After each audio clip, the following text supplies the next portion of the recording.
ওয়ামান হাকামা বিহি আদালা, কোরআন নিয়ে যে বিচার ফয়সালা করে সে ইনসাফ কায়েম করে। 17 বৎসর ইনসাফ ছিল না, জুলুমের পাহাড় গোটা জাতির মাথায় চেপে দেওয়া হয়েছিল, ঠিক কিনা? এবং বলা হতো যে সরকার বিরোধী কোনো কথা বলা যাবে না। এখন তোমার সরকার কোথায় আছে? আছে ফিলগার, ফিলগার অর্থাৎ গর্তের মধ্যে লুকায়িত আছে। কতদিন থাকবেন এই গর্ত থেকে বের করতে এই বাঙালি জাতি ভালো করেই জানে। প্রয়োজন বলে একটা একটা করে বের করা হবে। ইসলামের বিরোধিতা যারা করেছে, ঠিক কিনা বলো? এদের বিচার বাংলার জমিনে হবে, কোনো সন্দেহ নেই, ঠিক কিনা? আমরা কি বিচার চাই? চাই। আজ আল্লাহু আকবার বলে হাত উঠায়। বিচার আমরা চাই। তো এখন অনেকে বলবেন আপনি সরকারের লোক, সরকারের বিরুদ্ধে কথা বলেন, কারণ কি? আস-সাকিতু আনিল হক শায়তানুন আখরাস। গদির লোভে, পদের লোভে যে ব্যক্তি আল্লাহ এবং রাসূলের পক্ষে কথা বলে না, রাসূল বলেছেন সে বোবা শয়তান।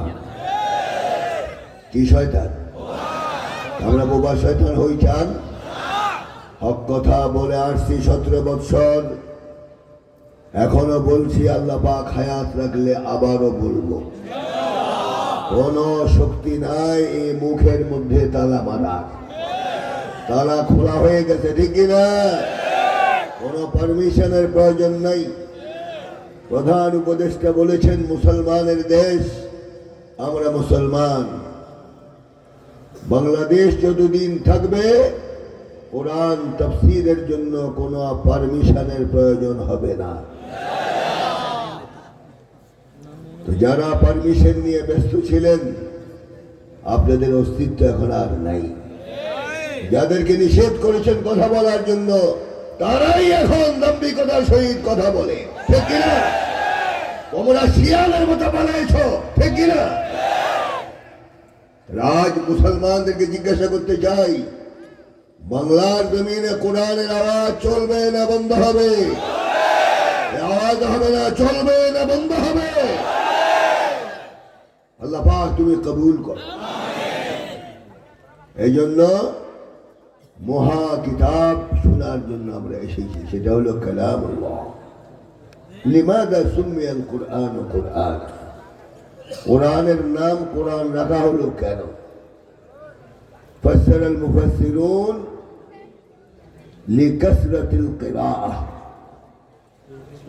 এমন একটা কিতাব পৃথিবীতে 200 কোটি মুসলমান রাতে দিনে যতবার পড়ে, মুসলমানের সংখ্যা অনুসারে প্রত্যেক দিনে কোরআন 200 কোটি বার পড়া হয়। সুবহানাল্লাহর আওয়াজ কি দেওয়া যাবে? না ইন্তেকাল করেছেন আপনারা? হায়াতের মধ্যে আছেন? আল্লাহ কবুল করুন। এই জন্য কথাবার্তা একটু আওয়াজ দিয়ে বলবেন।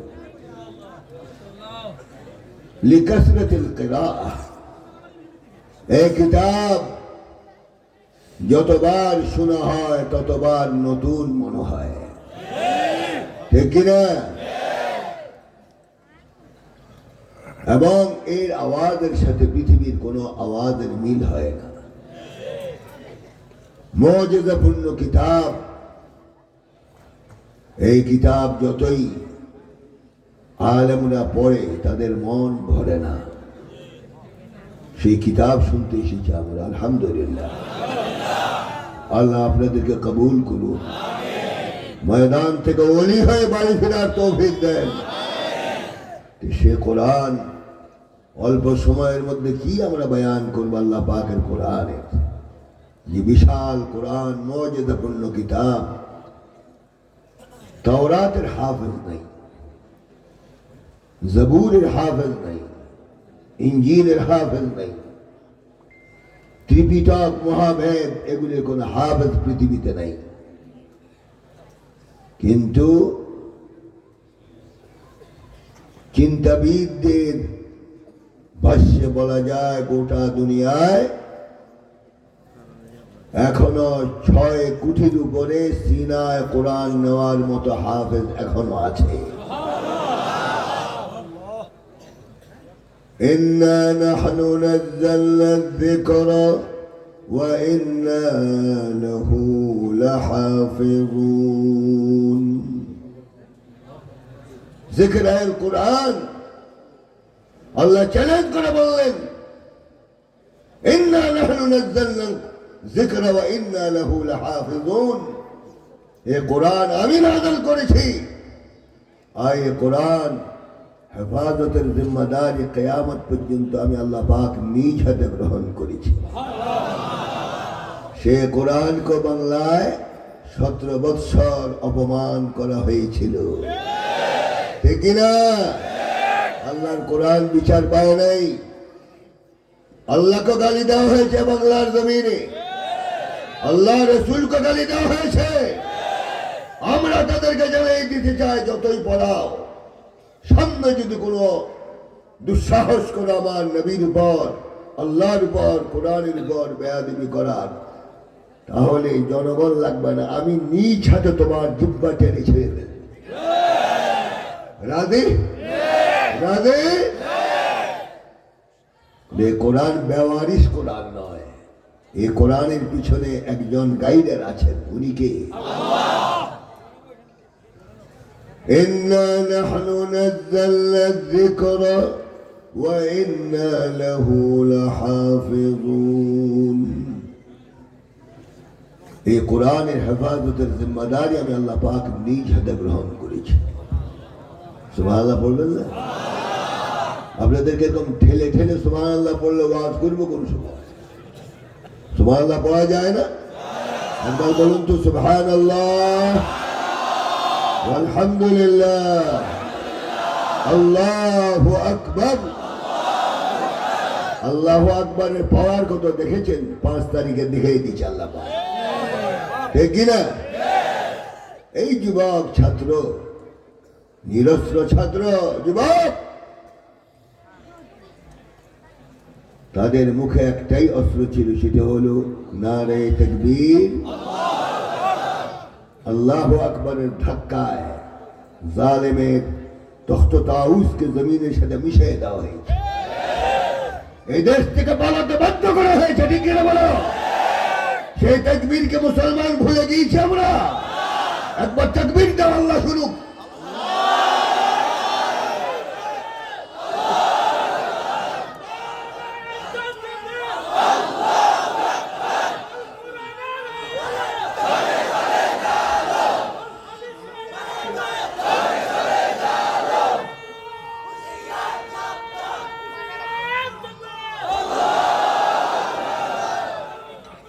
তাহলে কোরআন, কোরআন কার কালাম?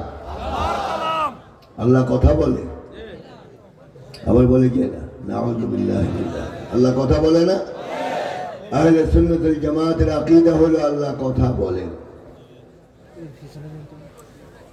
ওয়াল কাইফ মাজহুল ওয়াস সুআলু ফীহি বিদআহ। আল্লাহ কথা বলেন আহলে সুন্নাত ওয়াল জামাতের আকীদা। وإذ قال الله يا عيسى ابن مريم أأنت قلت للناس اتخذوني وأمي إلهين من دون الله قال سبحانك ما يكون لي أن أقول ما ليس لي بحق إن كنت قلته فقد علمته تعلم ما في نفسي ولا أعلم ما في نفسك إنك أنت علام الغيوب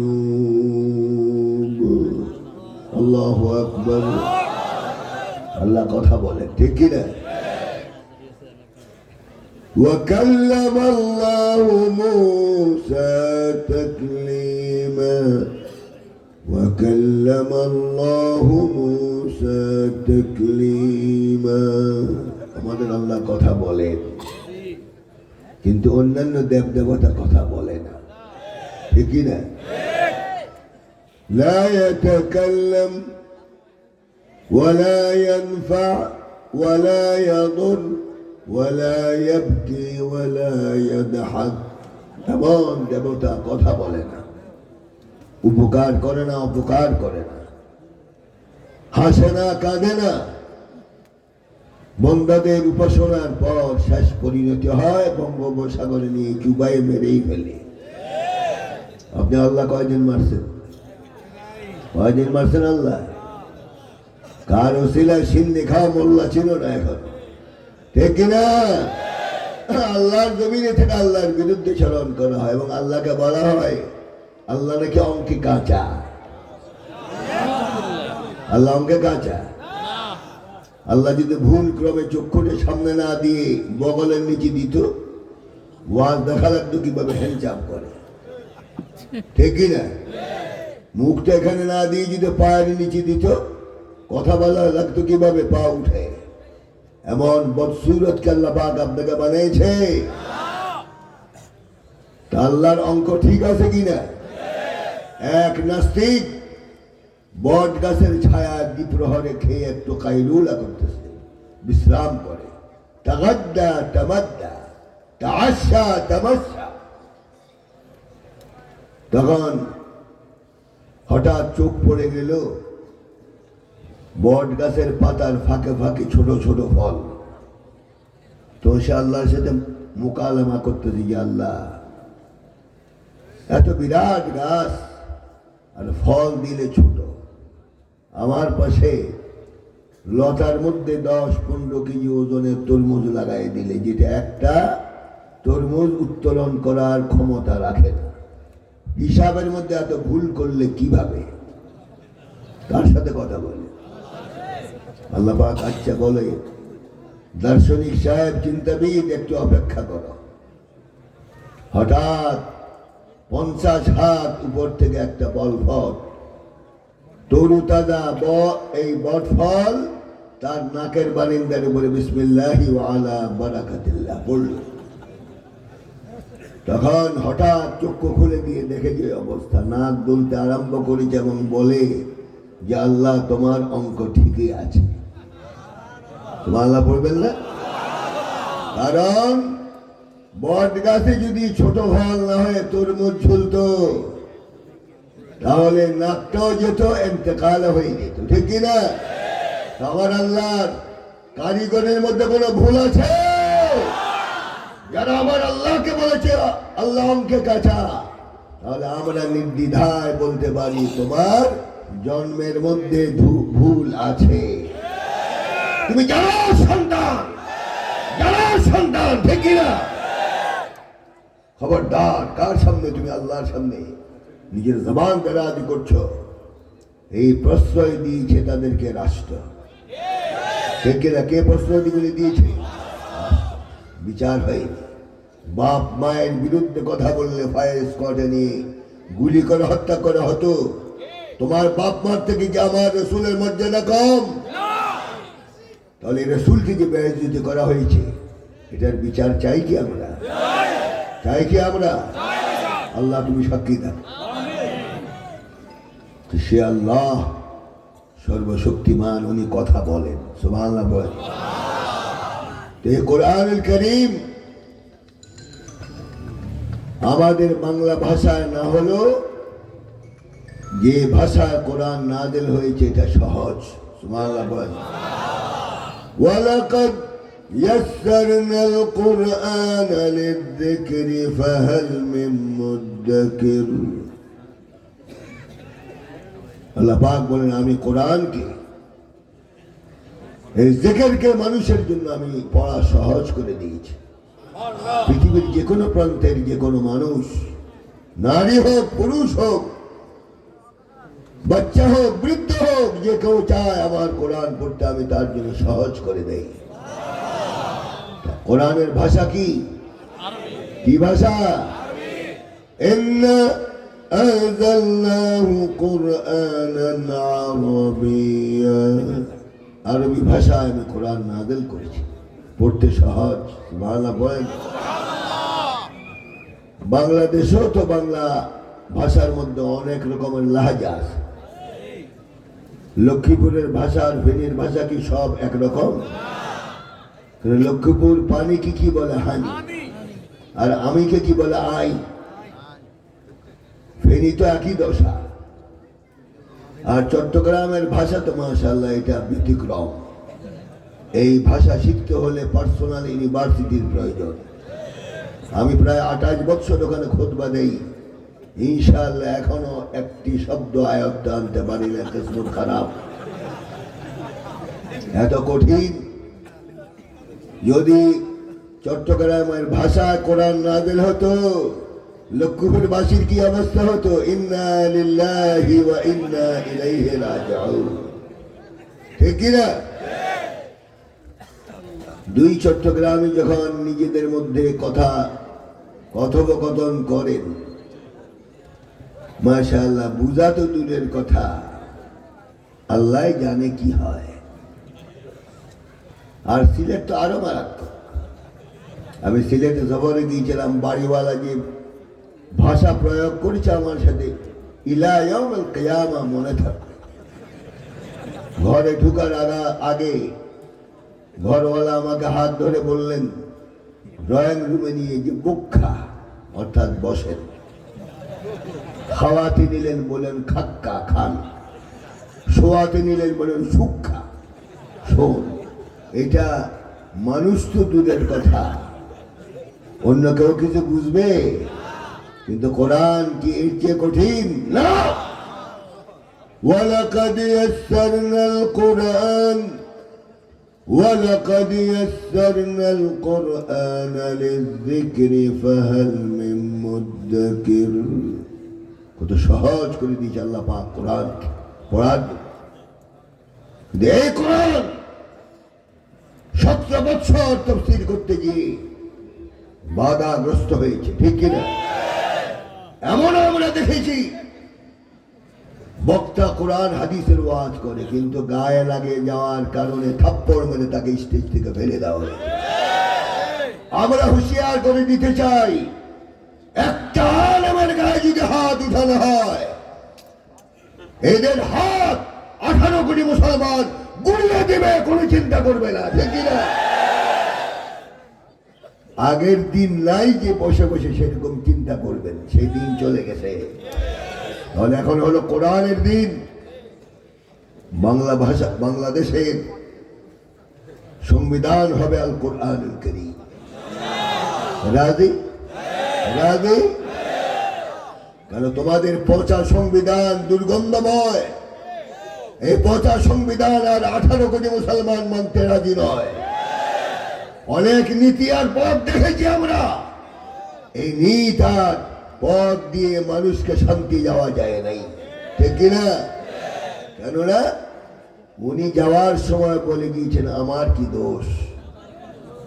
কোনো দোষ নেই আপনার, একদম আপনি দুধে ধোয়া পবিত্র নারী, ঠিক কিনা? আর কোন কোন হুজুর তো ফতোয়াই দিয়ে ফেলেছেন ওনার জন্য যে উনি হলেন জান্নাতি মা। আর উনিও পুতুলকে দেখাইছেন যে উনি প্রত্যেক রাত্রে 50 রাকাত তাহাজ্জুদের নামাজ পড়তেন।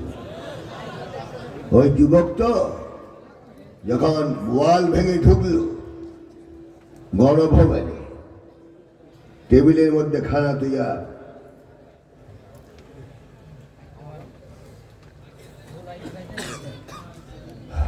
আমার নোটিশ এসে গেছে ইনশাআল্লাহ।